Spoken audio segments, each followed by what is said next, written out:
Hello everyone, thanks for tuning into today's Words of Wisdom. Today's is from April 4th, and I quote from this Kyoten, the 10 Principles from Cantare Volume 2, first chapter, The Principle of Wisdom, and it's on page 24.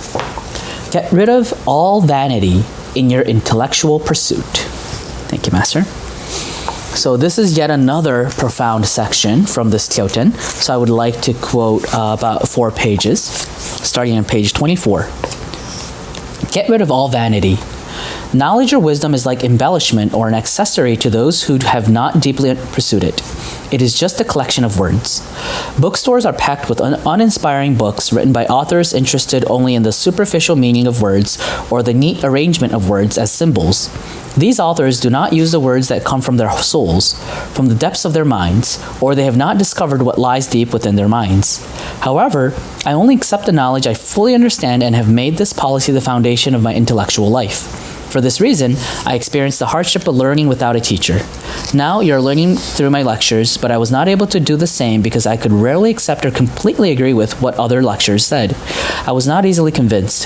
Why was I not convinced? If the lecturer were following exactly the same direction as I was, our minds would resonate in harmony. Otherwise, their world would unfold differently from mine. The same goes for literature. From the perspective of truth, even among famous masterpieces can be classified into high value and low value. However, most people cannot tell such differences. Some masterpieces are written by archangels who are born on earth, whereas other works are written by writers attuned to the vibrations of hell. Nevertheless, the works of both are regarded as top class.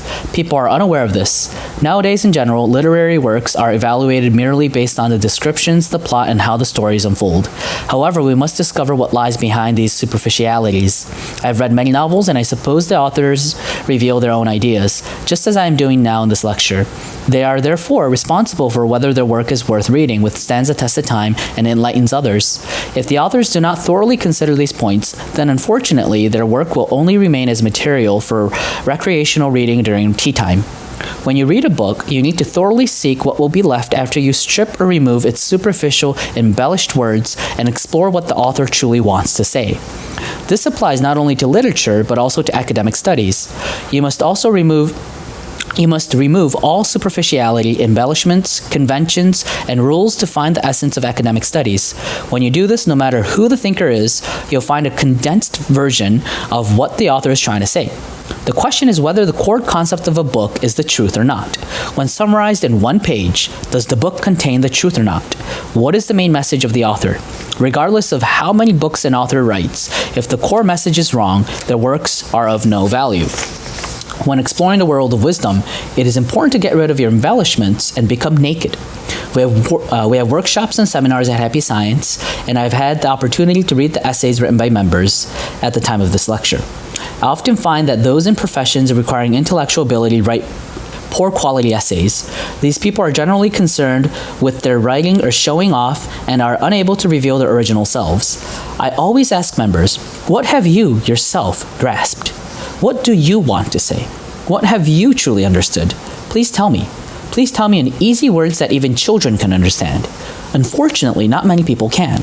This means they have not gone sufficiently deep enough into their inner world or have not confronted themselves enough. If you wish to pursue wisdom, you need to reach this level. You must drop all pretenses and vanity to become your original self, grapple with the ideas of the authors head on, and cultivate your own thoughts. In the process of acquiring wisdom, you'll meet many people, hear many arguments, and encounter many problems in life, all of which will challenge your philosophy to see if it is genuine or not. When met with such a challenge, if your thoughts are no more than embellishments or accessories, they'll be blown away like the dust in the wind. But if the thoughts you grasped are firmly rooted, they'll be unshakable. Your thoughts will be refined as you accumulate various experiences, and this refinement will make your thoughts more and more brilliant. This is the attitude you should take toward wisdom. Get rid of your vanity, remove your accessories, become your original self, be pure in seeking wisdom. If you explore knowledge merely out of a desire to look good in the eyes of others, it will lead you into a labyrinth. Thank you, Lord. So another really deep section, I believe. So Master Okawa is saying that in our pursuit of intellect, gaining more knowledge, what's important is to get rid of the desires of wanting to show off. This is something that we can all, it's a trap that we can all, fall under. And it's very important to restrain ourselves from going to that direction. And in order to do so, first off, he's saying that kind of like knowledge is very shallow, and it's like a castle built on sand, and it will crumble away very, very easily. However, if you have pursued true wisdom, true knowledge without any vanity, like he said, naked self, removing all your accessories and becoming your original self, and when you find the truth, it becomes unshakable. No matter what kind of debates you're in, you'll have an unshakable belief. And to get there, you have to study a lot without the feeling of wanting to show off. And he also goes on to say that you'll be able to explain what you grasped in very simple words. So that is actually our goal in our study of the truth. When we study Master Okawa's teachings, it's good to know what teachings were written in what book, in what section even, maybe better.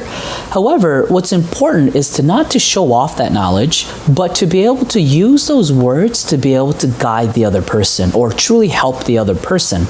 And if you're so full of thinking about how good you look, how smart you look, how much you want people to admire you, there's no room of understanding where the other person is standing, where the other person is coming from, where their debate is coming from.